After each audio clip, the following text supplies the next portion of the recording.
예, 게스트가 묻고 진행자가 답하는 역시나 박정호. 오늘도 저 아나운서 오승훈이 질문하고 박정호 교수님이 답하겠습니다. 교수님 안녕하세요. 예, 안녕하세요. 예, 오늘은 트럼프 당선 이후에 돈의 흐름에 대해서 좀 살펴본다고 들었는데요. 네. 근데 오프닝에서 이 말씀을 하셨는데 이것부터 좀 여쭐게요. 예. 글로벌 펀드 시장에서 미국 주식의 비중이 30%에 육박했다. 이렇게 네. 말씀을 하셨는데 그럼 펀드 시장이라는 거는 주식 말고 어떤 것들로 구성이 돼 있습니까? 네. 일단 주식 말고도 채권도 있고요. 예. 실물도 있죠. 우리 예를 들어서 나 원자재에 투자한다 해서 원유라든가 금이라든가 광물 자원 투자하는 것도 있죠. 네. 그리고 여기서 미국 주식의 비중이 30%라는 얘기는 네. 주식 중에도 유럽 주식도 있고 중국 주식도 있고 해서 다른 주식 시장들도 엄연히 존재하기 때문에 네. 주식 시장의 나머지 부분, 그다음에 채권, 그다음에 원자재 등 이런 것들이 포함되어 있습니다. 그렇게 따지면 주식이 30%를 차지한다. 그러면 뭐 그 정도 비중은 차지할 수 있어라고 생각할 수 있을 텐데 네. 미국 주식이 30%를 차지한다. 이러면 굉장히 높은 비율로 차지하는 맞습니다. 거네요. 예, 다른 나라 주식 시장도 있는데 네. 또 채권도 있고 다른 원자재도 있는데 세상에 미국 한 나라의 주식 비중 투자가 펀드의 30%다. 그러니까요. 어마어마한 거고요. 그러면 대충 오늘 결론이 벌써 나왔는데. 오늘 이야기의 결론. 네, 왜냐하면 제 오늘 결론이 네. 돈이 미국에 몰려가고 있다. 아. 이거거든요. 예. 돈의 흐름을 어떻게 파악하는지 이것부터 좀 궁금해집니다. 네. 돈의 흐름을 파악하는 게 또 왜 중요한지. 네. 예, 좀 설명을 드리겠습니다. 네. 여러 가지 방법이 있는데요. 금융시장, 자본시장으로 파악하는 게 있어요. 그러니까 어느 나라에 나 주식 샀어. 어느 나라 나 채권 샀어. 이렇게 하는 방식이 하나 있고요. 네. 그다음에 실물 부분의 돈의 흐름을 볼 수가 있습니다. 말 그대로 나 어느 나라에 공장 지었어, 건물 지었어에 해당되죠. 네. 이런 것들을 통칭해서 그냥 이런 실물 부분의 변화를 직접적으로 내가 돈 들고 가서 거기다 뭘 하는 걸 FDI라고 불러요. 외국인 직접 투자라고 부릅니다. 예. Foreign Direct Investment라고 해서 예. 요런 두 축이죠. 정리하면 금융적인 흐름에 돈의 흐름이 있고 그다음에 실물적인 부분에 돈의 흐름이 있다. 이렇게 보시면 되겠습니다. 이 두 가지를 보면요. 왜 이게 중요하냐면 네. 물론 개인 입장에선 투자하는 데도 도움이 되죠. 다 사람들이 여기 돈 들고 온다며 하면 그 내가 사놓은 걸 먼저 사놓으면 계속 가격이 오를 거 아니에요. 그렇죠. 누군가 또 사겠다고 찾아올 테니까. 그래서 개인 차원에서는 그게 좋고요. 예. 두 번째는 세상 돌아가는 이치를 하는데 제일 좋은 게 돈의 흐름이에요. 예. 네. 그래서 국가 간의 관계들이 어떻게 돼가고 있는 거야? 선진국과 후진국의 관계는 어떻게 되는 거야? 국제 정세는 어떻게 돼가는 거야? 마저도 이 돈의 흐름만 파악하면 다 알 수가 있어요. 예. 그래서 저는 사실 그 아주 어린 나이 때부터 돈의 흐름을 가장 쉽게 배우는 주식 투자 뭐 이런 것들을 공교육에 넣어서 우리가 가르쳐야 된다. 예. 이런 주장을 많이 하는 게 뭐 그냥 투자로 재미 보는 거 이런 걸 의미가 하는 게 아니고요. 네. 그러다 보면 상당히 많은 세상 돌아가는 거를 맞아요. 계속해서 배울 네. 수가 있어요. 저도 그런 부분을 학창 시절에 좀 배웠다면 지금보다 좀 더 낫지 않았을까. 그만 욕심내세요. 너무 문외한이에요. 이런 얘기할 때 좀 부끄럽기도 한데. 예. 근데 예전부터 그런 말이 있잖아요. 어쨌든 우리가 강대국이라고 하면 예. 부국을 강대국이라고 표현하는 것들이 굉장히 많았고 네. 실질적으로 역사적으로 강대국은 뭐 그 나라에 금이 집중됐다든가 예. 뭐 그런 식이잖아요. 예. 그래서 돈의 흐름을 파악하는 것이 말씀하신 대로 미래를 보는데 아니면은 국제 정세 이런 것들을 파악하는데 훨씬 도움이 크게 될 거다라는 생각은 들긴 듭니다. 예. 그런데 돈의 흐름을 그러면 어떻게 파악할까? 이 부분은 좀 궁금하긴 하거든요. 네, 설명을 좀 드리겠습니다. 먼저 가장 큰 돈줄 미국과 중국이겠죠. 이 미국과 중국의 돈의 흐름을 먼저 파악했던 걸 좀 설명을 드리면요. 예. 그동안 미국은 중국이란 나라를 견제하는 대표적인 수단으로 관세를 들고 나왔습니다. 네. 그죠? 그러다 보니까 중국 입장에선 미국에다 물건 팔고 장사를 하려면 관세 때문에 자국 제품의 가격이 비싸지잖아요. 예. 그러니 이건 뭐 우리 물건 팔기가 어렵겠는데 이건 다 아는 사실이죠. 그럼 그 다음은 어떻게 했느냐는 거예요. 네. 그래서 돈이 또 어떻게 돌고 있는지를 살펴봤더니 네. 2017년부터 2023년 사이 얼추 따지면 한 6년 7년 되겠네요. 네. 이 6, 7년 기간 동안 중국의 전반적인 수출액은 50% 정도가 증가했어요. 중국의 수출액이 요 기간 동안 그 첫 해년도에 비해서 마지막 연도까지 50% 정도가 전반적인 수출 금액이 증가한 금액인데 그러면 2017년하고 2013년 이 두 개를 좀 비교했다 이렇게 볼 수 있겠네요. 그렇죠. 그래서 50%가 전 세계적으로 증가했는데 놀라운 건 베트남, 멕시코 이 두 국가에 대한 투자는 투자뿐만 아니라 이제 수출액인데요. 이게 2배 증가했어요. 그러니까 중국이란 나라가 어딘가 공장을 짓고 그 공장 지은 데다가 자신들이 본국에서 생산한 물건을 계속 보내줘야 되거든요. 그래야 그것들을 조합해가지고 물건 만들어서 다시 어딘가 보낼 거 아니겠습니까? 그런데 쉽게 얘기해서 이거예요. 미국이 관세를 부과해서 중국산 물건이 미국으로 직접 들어오는 경로. 그러니까 중국에서 배에 실어다가 미국으로 들어오는 이 경로는 관세로 막은 거예요. 그래서 가격 비싸게 만들어서 그랬더니 중국은 어떻게 한 거다? 베트남과 멕시코에 집중 투자해서 거길 통해서 미국 시장에 진출하는 그 경로를 삼은 거죠. 그러니까 메이드 인 차이나 이렇게 붙으면 관세가 많이 붙으니까 그렇죠. 우회해서 맞아요. 결국에는 중국산 제품이나 마찬가지인데 메이드 인 베트남, 메이드 인 멕시코로 해서 미국으로 들어가게끔 만들었다는 거죠. 자, 그렇다면 중국의 전반적인 수출액이 베트남과 멕시코에 집중됐다라는 건 그리고 그 사이에 2배 가까이 늘어났다는 건 이들 국가의 시장 규모가 앞서 말씀드렸던 6, 7년 기간 동안 경제 규모가 2배로 는 게 아니잖아요. 그런데 전 세계 다른 국가들은 50%씩 교역 규모가 증가한 것에 비해 2배가 늘었다는 건 이건 직접적인 거기다 자신들의 시설 투자를 했고 거기다가 자신들의 물건을 보냈다라는 걸 반증하는 거예요. 특히 IT 기기만을 대상으로 멕시코와 베트남에 중국이 지난 6, 7년 동안 투자한 금액을 보면 3배 가까이 돼요. 그러니까 IT 빼고는 2배 가까이 늘었는데 IT 기기를 기반으로 하면 3배 가까이 는 거죠. 그럼 중국의 가장 주력 수출 품목들이 대부분 다 여기서 만들어서 미국으로 들어가는구나라는 거를 우리가 이런 통계에서 돈의 흐름에서 확인할 수가 있는 거예요. 그러면 여기까지를 이렇게 수출액이라든가 직접 투자 금액이라든가 이런 걸 포함해서 우리가 확인을 하고 났더니 그러면 이제 우리가 세상 돌아가는 이치 중에 하나를 알 수가 있는 게 있죠. 뭡니까? 이번 트럼프 취임사에서 트럼프 대통령이 뭐라고 했냐면 우리 최우방 국가에 해당되는 멕시코와 캐나다에는 25% 관세를 매기고 중국에게는 아직 10% 정도의 수준에 되는 관세를 부과하겠다. 이런 비슷한 논조에 발표를 했잖아요. 그럼 그 감이 오세요? 왜 그런 논조를 발표했는지? 이미 중국이 미국에다 물건을 수출하는 경로는 직접 수출이 아닌 거예요. 이미 미국이 다 파악하고 있고 그걸 의미가 없다라고 생각할 정도가 됐다는 거죠. 규모가 그 사이에 더 낮아져 버린 거죠. 중국이 미국에 수출하는 방법은 직접 중국에서 선적해서 미국 입항하는 그 방식이 아니라 베트남, 멕시코, 캐나다를 경유해서 들어가는 거예요. 그러면 트럼프 대통령은 중국 견제가 가장 중요한 자신의 목적 중에 하나잖아요. 그럼 중국 견제한다고 예를 들어서 캐나다와 멕시코는 관세 안 부과하고 중국에서 들어오는 배에 대해서만 우리가 화물칸 열어가지고 검역해가지고 관세 부과할 겁니다. 관세율 60%다 해봤자 그렇게 들어오는 물건은 별로 없는데 그러니 많은 사람들이 이렇게 보도했지 않습니까? 예상과 달리 중국에겐 관세를 덜 부과하고 멕시코와 캐나다에겐 관세를 많이 부과한 거. 야, 이거는 중국과는 아직까지 일전을 불사할 생각이 없고 우방 국가들부터 치기 시작한 거다. 뭐 이런 표현을 분석한 분들이 많은데 그게 아니라는 거죠. 중국에다가 추가 관세 부과해서 그래서 얼마짜리 어떤 물건들 우리가 막을 수 있는 건데 뭐야? 요거밖에 없어. 이제 그럼 중국은 우리나라에 어떻게 수출하고 있었던 거야? 이건 관세 더 부과해봤자 효과도 없네. 알고 봤더니 멕시코에서 다 넘어옵니다. 베트남에서 다 넘어옵니다. 캐나다에서 다 넘어옵니다. 그러니 그럼 캐나다 관세부터 25% 부과해야겠네가 캐나다에 있는 캐나다산 기업들의 물건에 관세를 부과하려는 목적보다도 더 중요한 건 우회한 거를 막는다. 그렇죠. 네.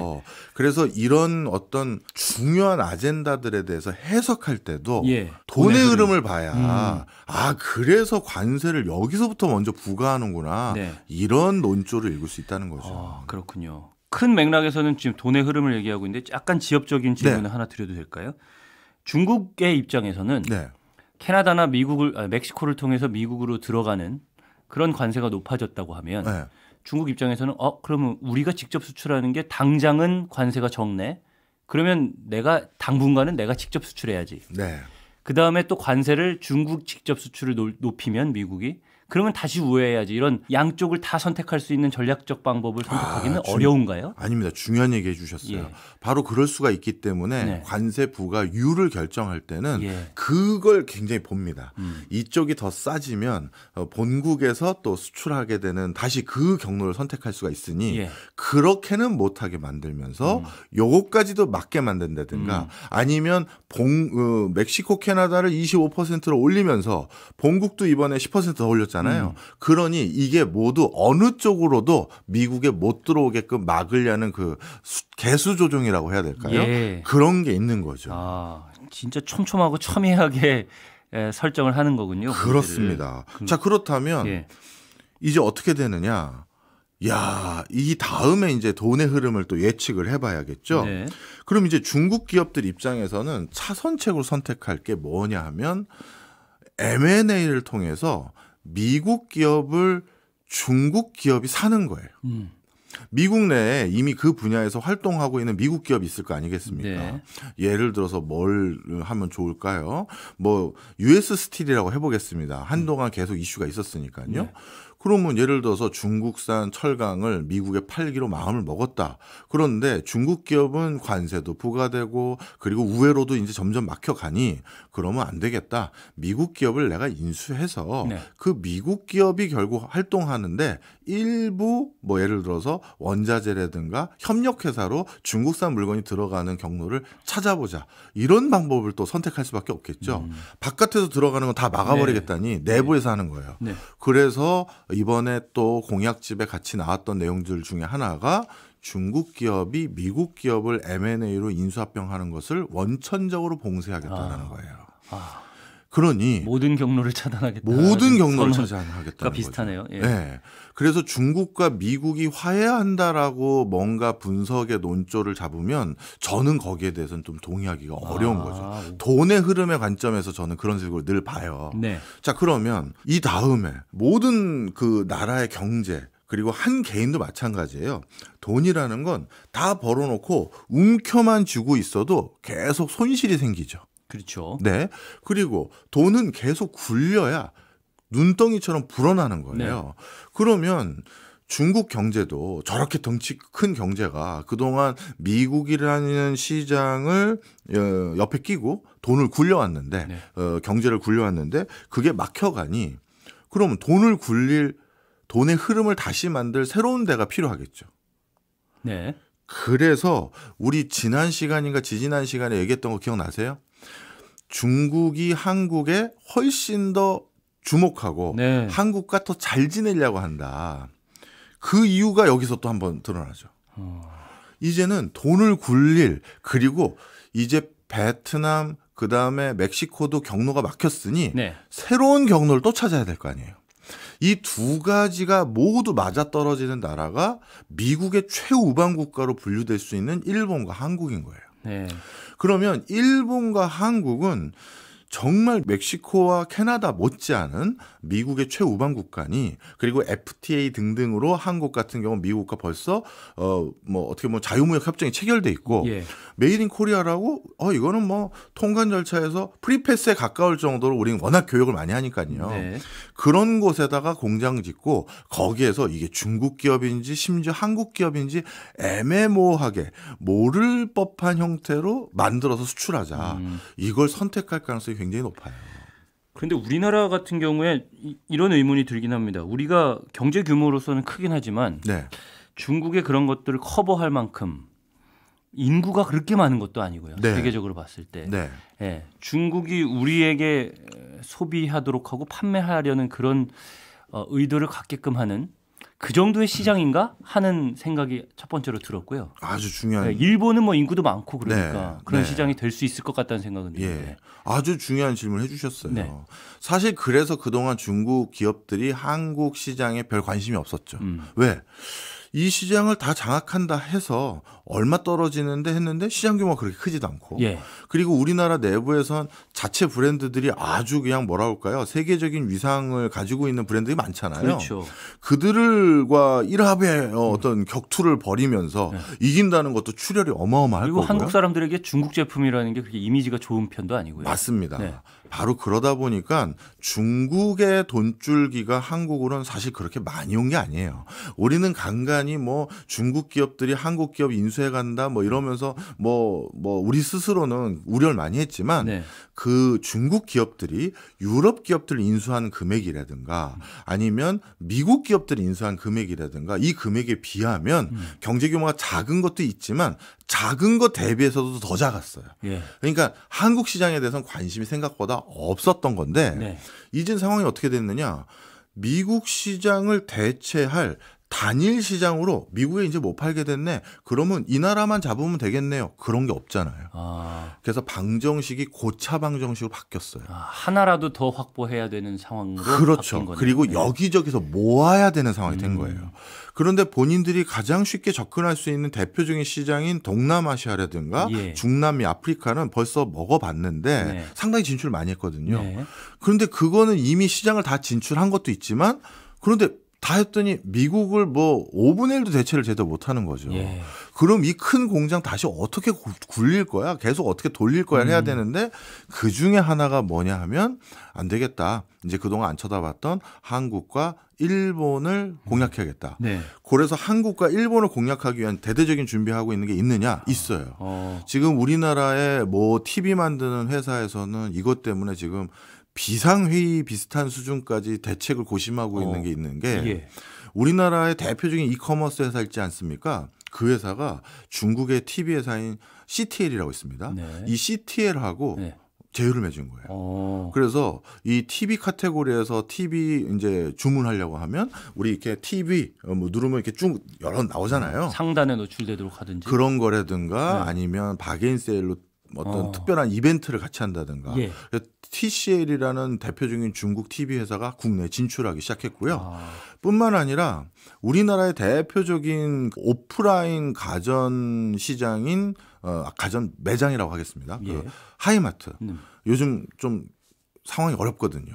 이거를 중국 회사가 인수하려고 한다라더라. 이런 지금 루머가 돌고 있어요. 직접 유통망을 만들려고 하는. 그게 또 무섭거든요. 네, 그렇죠. 그러면 그 안에는 이제 중국산 제품들만 보게 되는 거잖아요. 그리고 그 중국산 제품의 가격이라는 게 우리 대표적인 LG 삼성에 비해서 분명히 싼 거는 분명할 텐데 네. 만약에 사람들이 성능마저도 야, 이 정도면 나 어차피 TV 켜고 끄고 채널 돌리는 거밖에 없는데 삼성, LG에선 더 좋은 기능이 있는지는 모르겠으나 네. 어차피 쓰지도 않는데 뭐 하면 이것도 어떻게 바뀔지 모르는 거죠.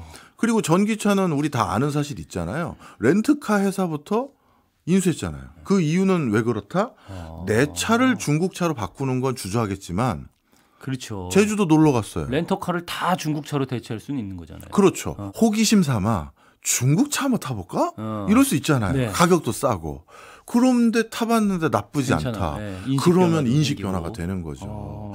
그래서 제가 모든 인더스트리를 다 열거할 수는 없지만 우리나라가 장악하고 있던 100% 시장이라고 할 수 있는 자동차, 가전, 그다음에 휴대폰, 뭐 하여튼 뭐 나머지 시장도 지금 계속 들어오려고 준비를 하고 있다. 이렇게 보시면 됩니다. 중국의 노력 하나, 한국을 통해서 미국으로 거쳐가는 것과 한국 자체에 지금 투입되려고 하는 그런 노력들을 말씀해 주셨습니다. 그런데 이 부분요. 두 번째. 한국을 거쳐서 미국으로 간다고 했을 때 네. 결국엔 미국으로 가야 되니까요. 미국이 네. 시장도 엄청 크고 중국도 분명히 미국으로 가야 되긴 할 텐데 한국을 거쳐서 파는 방법 네. 말씀해 주셨어요. 네. 그런데 미국이 한국에 대해서도 관세 같은 부분을 굉장히 신경 쓰고 있잖아요. 예. 한국산 자동차 뭐 이런 네. 것들도 굉장히 견제하고 있고. 예. 그러면 그게 가능할까 그 방법이 하는 네. 의문은 생깁니다. 네. 네. 설명 좀 드릴게요. 일단 경제를 전략 전술을 짤 때 네. 궁극적인 해법이 있으면 너무 좋죠. 근데 궁극적인 해법이 없을 때는 네. 시간을 벌어가면서 버텨야 돼요. 그래서 대응을 찾을 때까지. 예. 그래서 멕시코라든가 아니면 캐나다 또 베트남을 통해서 관세가 적게 부과되는 그런 국가를 경유해서 그렇게 해서 미국에 수출하는 걸 차선책으로 찾았다가 예. 그게 막혀가니 그러면 차선책으로 궁극적인 해법이 아니라 또 다른 경로를 또 찾아야 되는 거예요. 그런데 일본과 한국은 미국과 워낙 그동안 거래 관계가 동독했고 자유무역을 할 수 있는 어떤 그렇죠. 기반이 있기 때문에 네. 여기를 선택할 가능성이 많은데 네. 그럼 여기서부터 우리가 고민을 해야 되는 게 그럼 이 카드를 우리는 받아야 되느냐 말아야 되느냐 이 부분이 좀 고민이 있어요. 대표적으로 그러면 이거에 대해서 타산지석 삼을 만한 사례가 베트남입니다. 네. 미국은요 상무부에서 국가를 두 개로 구분을 해요.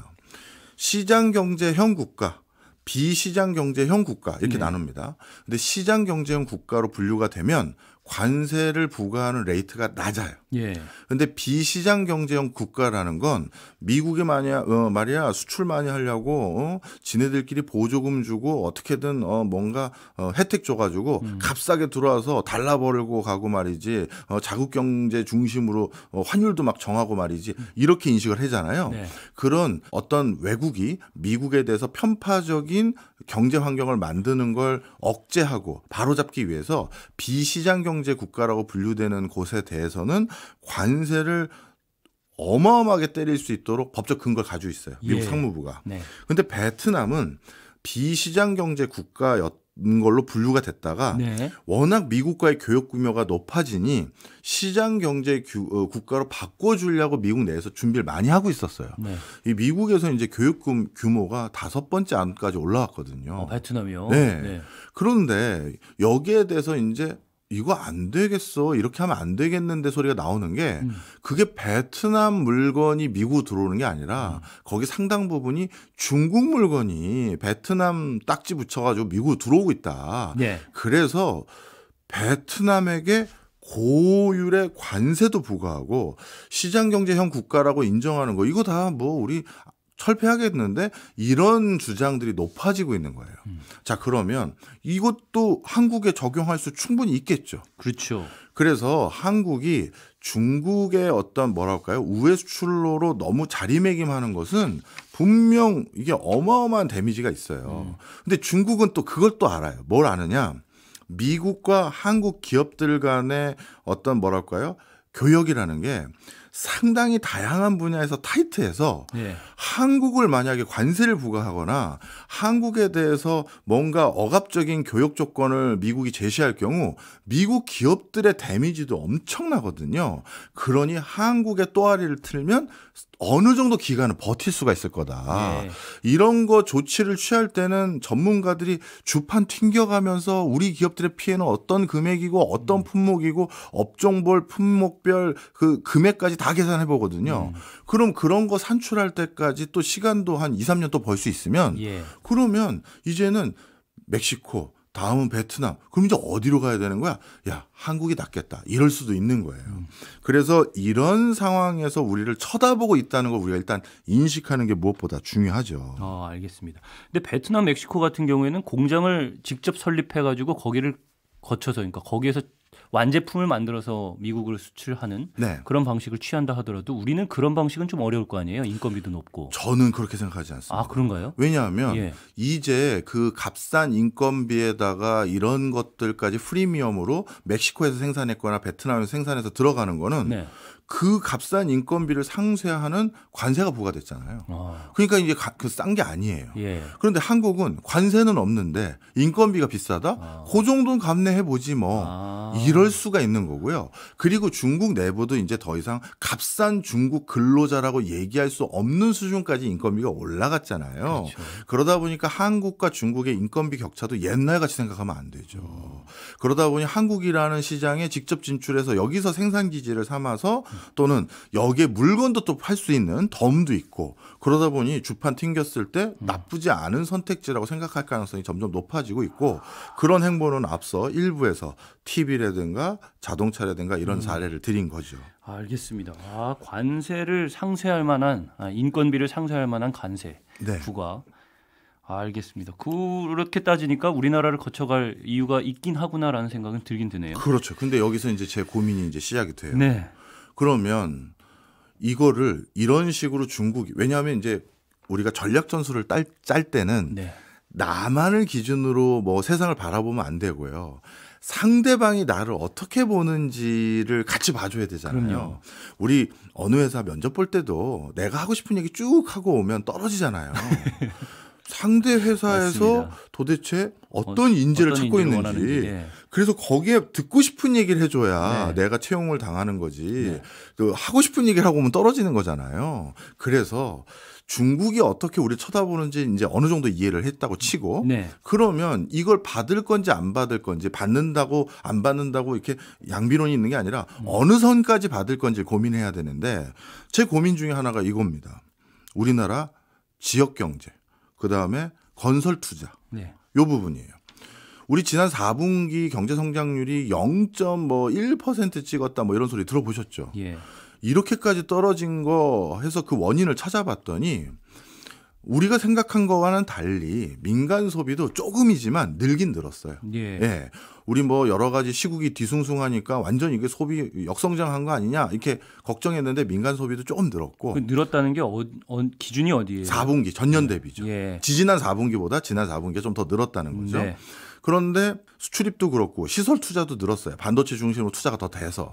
그럼 뭐가 이렇게 경제 성장률이 예전보다 떨어지게 평균을 갉아먹은 거냐 했었을 때 건설 투자 금액이에요. 건설 투자가 마이너스 3.5%인가 이 정도로 오히려 역성장을 한 거예요. 그러니까 부동산 경기가 극히 안 좋았다는 거죠.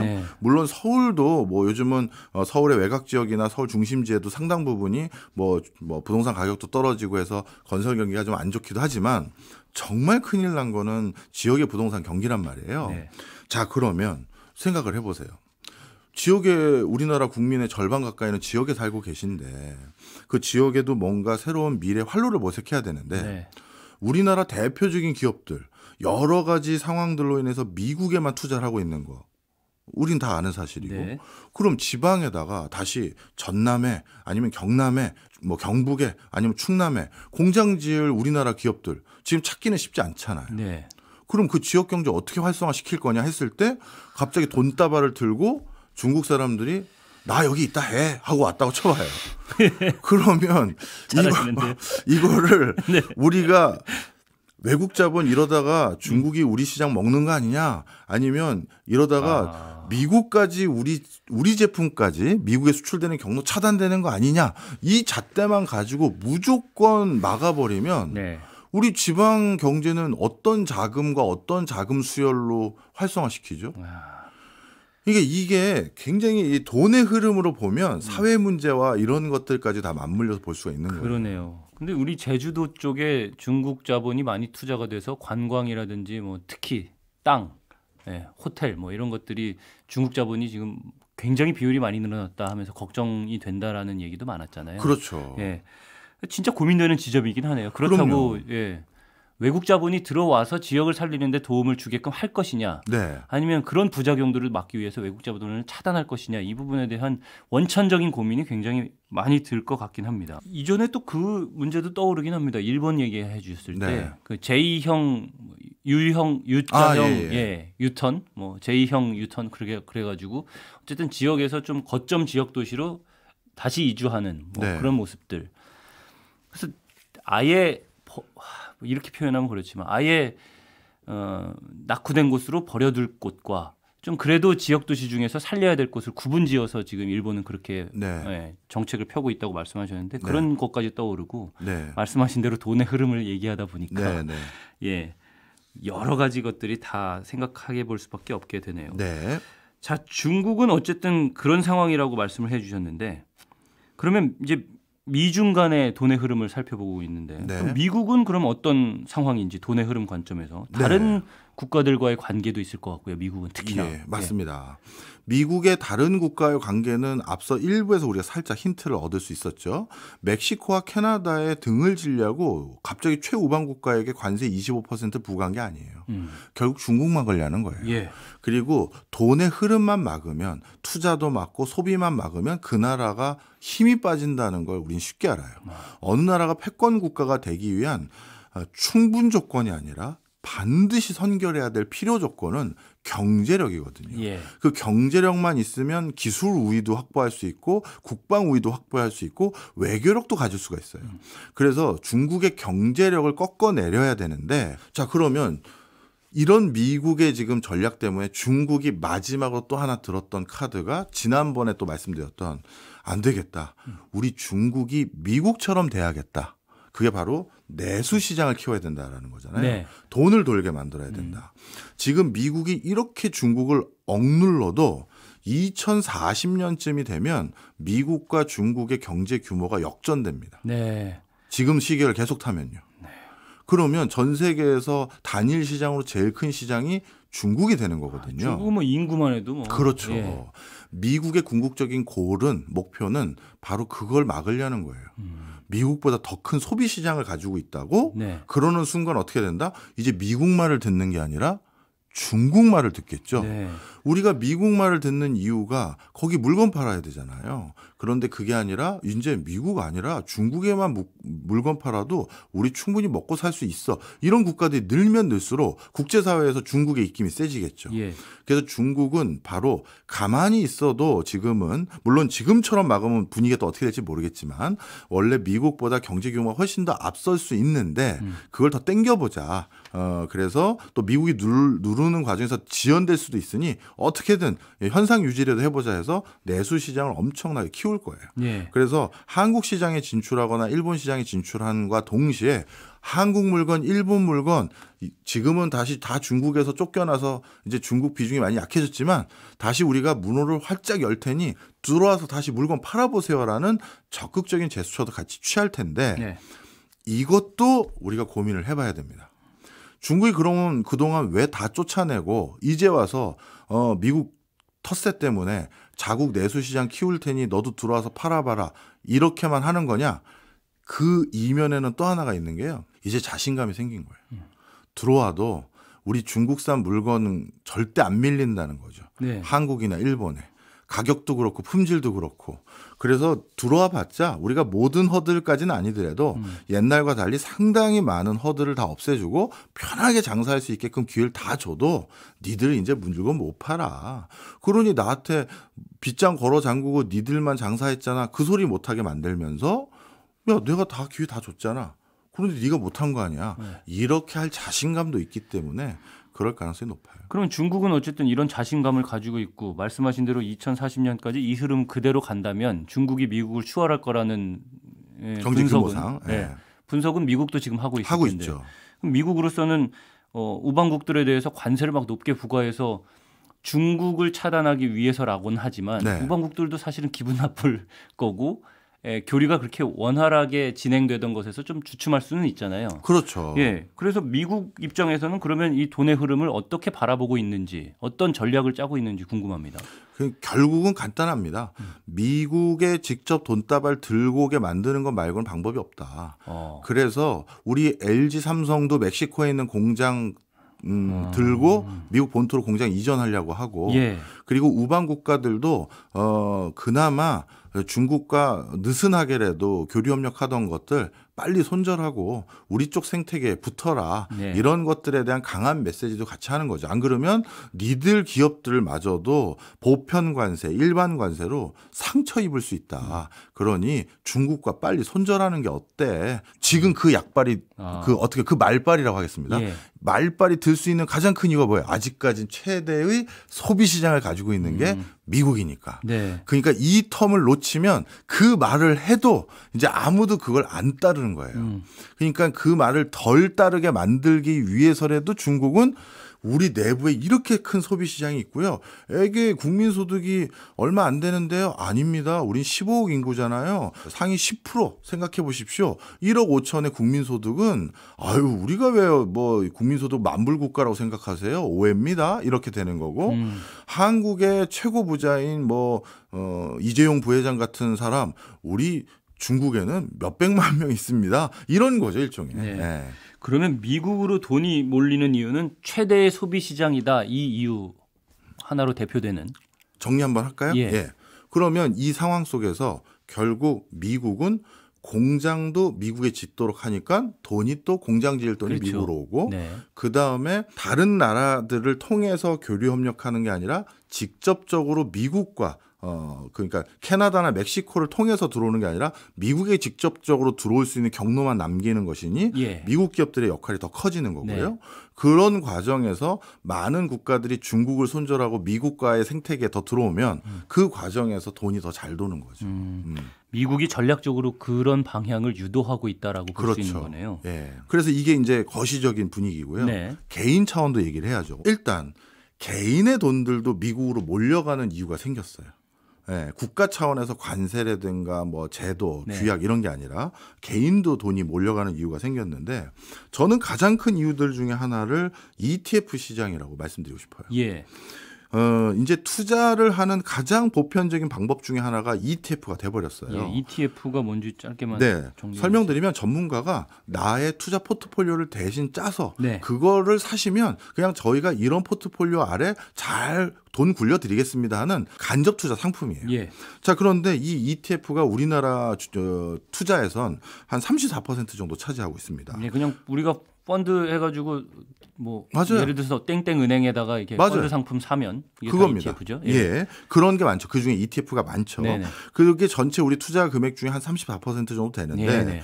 이게 전 세계적으로 ETF 비중이 늘었어요. 예. 자, 그런데 이게 왜 또 무슨 문제가 생겼냐면 원래 이렇게 간접 투자 상품들이 발달하지 않았을 때는 네. 개인들이 직접 투자하잖아요. 네. 우리 어렸을 때 아버님들이 나 주식 투자한다라고 하셨을 땐 그때 ETF가 어디 있어요. 무슨 종금 거기 가가지고 객장에 앉아가지고 뭐 이렇게 뭐 직접 사고 하는 거잖아요. 그렇죠. 그래서 개인의 투자는요 네. 자기 주도적인 투자이기 때문에 자기 과신이 많아지고요. 그리고 단기 투자로 이루어질 경우가 많고 부각되는 종목에 쏠림 현상이 많아요. 네네. 그런데 ETF처럼 전문가가 포트폴리오를 짜서 대신 투자하는 경우는 장기 투자가 많고 네. 그다음에 그러다 또 한 가지 중요한 게 분산 투자가 많아요. 그렇죠. 근데 여기서 분산 투자라고 하면 국내에 있는 회사만 투자하는 게 아니라 당연히 해외도 저희가 투자해 드려요. 그렇죠. 이렇게 돼 버려요. 네. 그럼 그 전에 우리가 개인 투자했었을 때는 해외 투자 비중이 약했던 게 그렇죠. ETF를 사면서 해외 투자 비중이 급격히 는 거예요. 네, 뭐 과자로 치면은 한국 과자만 먹다가 그렇죠. 이제 미국 과자들을 선택할 수 있는 폭이 훨씬 넓어진 거니까. 맞습니다. 네. 쉽게 얘기해서 미국에는 무슨 회사 있는지 우리가 주목받을 잘 만한 몰라서 못 그렇죠. 사다가. 몇 개 빅테크 회사만 알고 나머지는 잘 모르잖아요. 그러니 그런 회사는 중요하고 좋은 회사인데도 모르니까 투자를 못했는데 그렇죠. 전문가는 알잖아요. 예. 자, 그럼 여기서 이제 하나 우리가 알 수가 있는 게 있죠.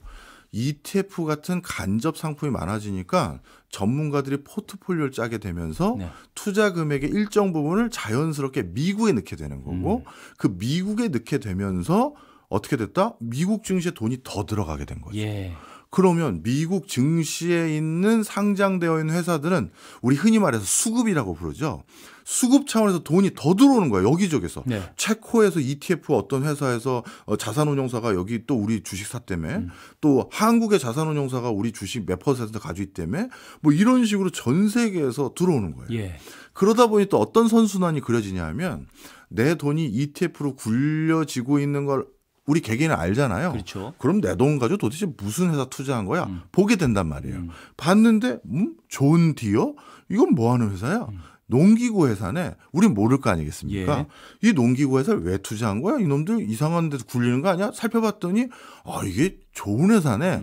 그럼 내 직접 투자 돈도 일부 글로 가는 거예요. 아, 직접 투자할 기회가 생겼을 때. 그렇죠. 예. 이제 직접 투자하기도 환경이 너무 좋아졌으니까요. 자, 그래서 요지는 간단합니다.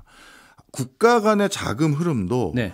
미국의 인위적인 설정 때문에 미국으로 자꾸 돈이 몰려가고 있고 개인들의 자금의 흐름도 네. 주식시장의 가장 큰 변화인 ETF를 중심으로 한 간접 투자, 그걸 통한 미국 기업들에 대한 이해도가 높아지는 상황, 이걸로 인해서 점점 아니 이렇게 좋은 기업이 미국에 있었네 하면서 쏠려가는 거예요. 그러니 미국의 증시는 자꾸 날아가고 그렇지 않은 국가들의 증시는 자꾸 주춤하고 이런 구조가 요즘 만들어지고 있다. 그래서 돈이 미국으로 몰려가고 있는 구조적인 요즘 맥락들이 자꾸 생기고 있다.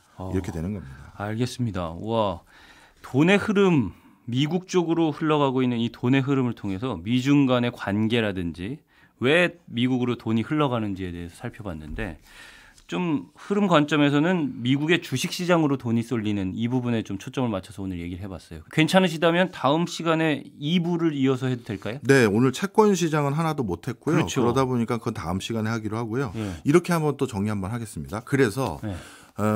저는 이게 금융권에 재직하고 있는 제 지인들에게는 정말 송구한 표현입니다만 우리 주식 투자는 적정 가치라는 걸 가지고 네. 과잉됐다 아니면 적게 과소평가됐다 이렇게 얘기하잖아요. 근데 투자론 수업 저도 해본 적이 있지만 지금도 대학원에서 하나 가르치고 있고 네.